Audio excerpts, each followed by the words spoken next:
நீங்கள் 90s கிட்ட இருந்தீங்கன்னா கண்டிப்பாக உங்களுக்கு வந்து ரிலேட் ஆகும். நம்ம ஸ்கூல் காலேஜ் படிக்கிறப்போ நம்ம யூனிஃபார்மில் இந்த மாதிரி தான் ஃபுல்லாக லாஸ்ட் டேயில் வந்து எழுதி வாங்கி அழுது ஒரு மாதிரி ஒரு தனி ஃபீல் இருக்கும். ஸ்லாம் புக்குனே விற்பாங்க. நம்ம பேரண்ட்ஸ் கிட்டலாம் கேட்டு அடம் பிடிச்சி அதை வாங்கி நம்ம ஃப்ரெண்ட்ஸ்க்கு எழுதி கொடுத்த காலம்லாம் இருந்துச்சு. இப்போயுமே ஸ்டூடெண்ட்ஸ் பண்ணுறாங்க, என்னோடய ஸ்டூடெண்ட்ஸுமே பண்ணுறாங்க. ஆனால் நம்ம பண்ணதை நம்ம வந்து திருப்பி பார்க்கும்போது அந்த ஃபீலே வேறு மாதிரி இருக்குது. இருப்ப நானும் வந்து எழுதினேன், எனக்கும் என் ஃப்ரெண்ட்ஸ்லாம் எழுதி கொடுத்தாங்கன்னு அப்படின்னு உங்களுக்கு ரிலேட் ஆச்சுன்னா கண்டிப்பாக போய் தூசி தட்டியாவது நீங்கள் வந்து அதை ரீட் பண்ணுங்கள். அந்த ஃபீலே கொஞ்சம் வேறு மாதிரி இருந்தது.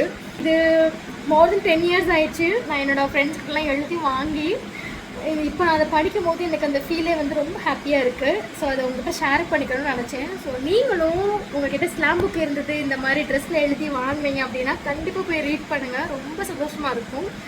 அந்த ரீட் பண்ணிவிட்டு உங்கள் அனுபவம் என்னங்கிறது கமெண்ட் செக்ஷனில் வந்து சொல்லுங்கள்.